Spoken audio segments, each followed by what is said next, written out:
You're welcome back to Breakfast Daily Weekend right here on Channel 1 TV with me, Inusafo and Jude Mensa Duncan. We've changed our seats because we're talking about how to incorporate, little bits of your heritage, little bits of your culture into your home, into your space. So Samirah Raji, real estate consultant and certified marketing specialist, is here with me. Hi, how are you? I'm fine. Happy birthday or belated happy birthday. Which one do you prefer? Continuous happy birthday. Thank you. How are you? You celebrated without Jude and myself. We have a date. So okay. We like that. We like the sound of that. We like the sound of that. So how was the birthday? Yeah, it went very well. It's March and I'm celebrating heritage culture of myself as well. Nice. Okay, so getting your home to speak your heritage, what does that mean? Okay, so with current trends, we've infused a lot of modern styles into our space. And your spaces should be able to allow you to turn it around to speak various things as and when it is. So in a month of March, where Ghanaians decide to celebrate culture, heritage, you should be able to fuse in certain pieces, decor pieces, that speaks your heritage, where you come from. It's just the little things like the little pot in the corner, the chair you are sitting on, your carpets, your decor pieces could all speak something pertaining to your culture. We have various cultures in Ghana from the north to the south. There are basic things like straws, like kente, like wood, like stools. You could fuse all of those things in various spaces that could speak where you come from. You said various spaces. Let's talk about our entryway. So Awesome. what can we use to, fuse a bit of culture into our entryway? So when you're getting into maybe your living room, you have the walkway, you have an accent wall. You may want to have a console on your accent wall. You don't necessarily need to use the modern furniture or made from the foreign fabrics. You could definitely use things pertaining to straws that could give you two pieces of tables, and they probably have a wall piece that is made of kente, or your mirror that has a kente around it, just so as then you can fuse in that culture in your space. You don't necessarily have to turn the entire space, but then just some spaces within your living area. Right. I think I've seen someone's entry, like the minute you open the door, so they have like different fabrics of kente in a big, like a frame, and it's just different fabrics of kente, nicely put. It's so beautiful. Yes. Anytime I go there, I'm like, I'm definitely getting this in my home one day. So you see, our fabrics speak different languages. When you go to Accra, you're going to buy a material. They tell you that this says this says that. I'm sure what you saw is a combination of certain things the person wants to say in a frame that has been put there. If you know, you would be able to identify it. If not, you just appreciate it as one of the decor pieces in the house. Let's talk about these chairs that we're sitting on. Very regal. I feel regal. I feel like a princess, who's a queen, who's Right. Where would you put something like this? This could fit in a certain area. So your living area could be split into 3 or 4 different spaces. You could have a certain area just for meetings, chit chat, or reading. You could have a space for your living area where you could watch your TV, bond with your family, and you could also have just that space that you have quick meetings. So aside your living area that has a TV for family bonding, the certain area or the reading area could have this kind of seats or chairs there.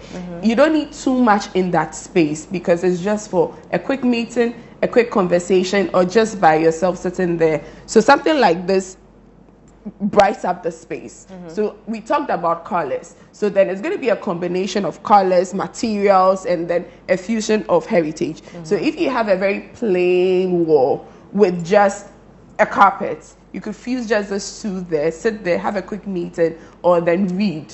It sets that corner very bright. I see this pot and I'm loving it. Is it easy to get such unique pieces? Yes, so it's personal styles. So then these pots are available, but then the finishing is what you would infuse your style in there. So this pot is just labeled or marked or branded with things pertaining to heritage. You have the sankofa, you have all of those others fused in there. So it's a fusion of color and heritage, where you have a color that matches the space, and then you have symbols on it that speaks to your culture. Okay, we've spoken, I think, about the living room. What about your kitchen? Is it possible to fuse culture into your kitchen? Your kitchen, then maybe you're going to be using the earthenwares. You have your pot sitting on your island. You'd have your traditional spoons to use for cooking. So you just you move away a bit from the modernized way of doing things, just sometimes. You don't have to turn your entire space, because it becomes very very overpowering and too much culture in there. Just some spaces, and turn those places around. Can you fuse culture into your gardens? Well, it depends on the plants. There are certain plants that our grandmothers use for certain things. We may probably be looking at the beauty, the color, how it looks like, but there are plants that before I were born, they were using it for certain things. Yes, you could fuse that in. So when somebody comes into your house and sees a particular plant, some time ago, auntie came to my house and saw this plant that has 7 leaves on each stem. Apparently, it's a very good plant that invites good luck into the space. I'm sure you didn't know. It was just the beauty. For me, it was just the beauty in that space. So yes, you could have that in your garden as well. I've seen some masks on the videos that are going by. Talk to me about that. They look scary. I mean, if I were a child and I came up on this would scare me. And it speaks different things. A traditional person may appreciate this. Somebody who just loves arts would also appreciate this differently. And then, of course, for kids and other people in the house may probably not like and appreciate it at all, because then it becomes scary. But there are people who love this, and then they just put it on the accent wall, on some part of the bedroom, or in the living room. So bedroom? Yes. Why would you want this in your bedroom? You know, it's not scary as it is. I'm sure you probably are connecting it with more of traditional voodoo and all of that. Yeah. No, it's not what it is. It could be a traditional person who lived years ago, who probably fought a certain battle, and they probably molded it to celebrate the person. So it's not necessarily all about that. But even if it is that, why not? Because, you know, Ghanaians, we have different kind of religion. And then obviously you can fuse this in if it speaks to your religion. Very interesting. We've spoken about different parts of the room. I wouldn't want this in my bedroom, but what other things can we fuse into our bedrooms to make it, tell a bit about our culture? If you visit some few hotels in Ghana, especially those up north and then down south, you realize that they twist and turn various rooms to fit different things. So you could have a bedroom that speaks a lot of culture, heritage.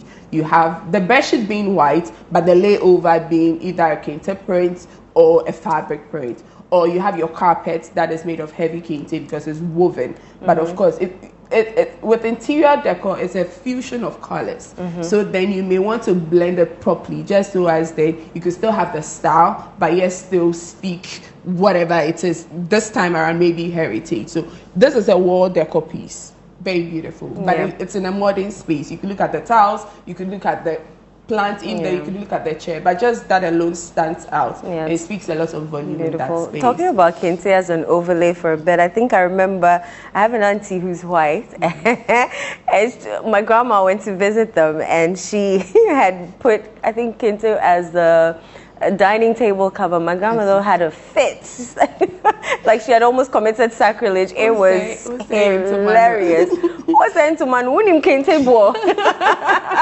But you know, they appreciate this. They appreciate this a lot. But it's beautiful. We have a lot of pieces in Ghana that speaks to our culture. It's how you turn it around to fit what you're looking to do. Hence, you need a few people to advise on that, just to put it together, to bring out the best. I think if she was using the kente as a runner and not like the entire table, then my grandma would have been okay. But like, I mean, the entire table was covered with kente, and kente is expensive. I mean, you wouldn't expect to find kente in you know, such a space. But what else can you tell us about infusing culture into our homes? Stools. Our traditional stools do not only limit to the kitchen. Right. We use it for cooking and all of that, but you realize that there are various tools that you can twist and turn it around to fit a space. What kind of stools are we talking? Are we talking about, you know, the normal ones that we sit on to cook, or the stools started as stool? That's the traditional kitchen stool. Okay. And it has evolved over the period and turned into various things. So this stool was made from probably our old stool that we use in the kitchen. But because we are using it as decor pieces, we need to elaborate on them more, just to bring out the feature that we want to showcase. So then the same stool could probably be a decor piece on a piece of paper in your office or on your study table. So we're not going to sit on it, but we're going to use it. Okay. It could also be a stool that could be sat on. So like I said, we have certain areas in your living spaces that is different from where you have your family area, where you're hosting your family and watching TV. So that certain area, just like we have here, could have two stools that are so huge and look aesthetically very beautiful. So it's just fusing in the art of making it work. The ones in on your the TV, space. are they stools? Yes, these are stools. Oh, okay. These are stools in different sizes, different shapes, different colors, different accents. It's all choices. Okay, so you can fuse this in. So all of this, is this like a corner in the house that they've put different types, sizes, shapes of stools, and it looks nice. Yes, so decor pieces could be put together differently. You could have all of it showcasing different, like you're appreciating sizes, colors, and curves at one place. You could also separate it and put it at different places, and you could change your space as and when you want. So you don't keep it boring, keep it the same way all the time. Just keep changing it. Let's talk about expenses. Okay. I know you're going to say there's something for everyone. But let's talk about that. How expensive are these pieces? Because I know handmade, most of these things are handmade. Yes. How expensive are these pieces? They vary. So there are very, very, very affordable items you can use in your space. Samirah. It's the combination of them in terms of where you are putting what. So you could have a simple fan made of mats, straws. That could have been done in a very elegant way where it looks very expensive, but you probably bought it with just a few CDs. There could be others that could have been done by a known artist who has probably put a brand on it that will come off at a certain price. So it's about your style and taste, where you choose what works for your space. So this is made of straw. Straw is expensive. Yes. I bought a hat in Bolga. Absolutely. I was like, hey. You were thinking you were going to probably get it at some point. Hey, Bolga. Wow. Absolutely. But then I appreciate the fact that it's handmade, hand-woven. Yes. And when we appreciate our own and we buy a lot of it, then the demand would also be higher, and then the price would also go down. That's a bit of economics. But if it's just a few people who buy it as a win, there's a lot of effort weaving it with your hand, and then you need to put a premium on a particular one you are selling to make some profit. So definitely. Any final words? Oh, I'm saying it's March. We have a few days to end the month. Fusing something small into your space. Buy a pot, buy a stool, change your carpet, change that corner in your space, and predict something that is more heritage-like. Samirah Raji, thank you so much. We've learned how to, infuse a bit of culture into our space. So we'll be right back after this. We're going to do some sports. Don't go away.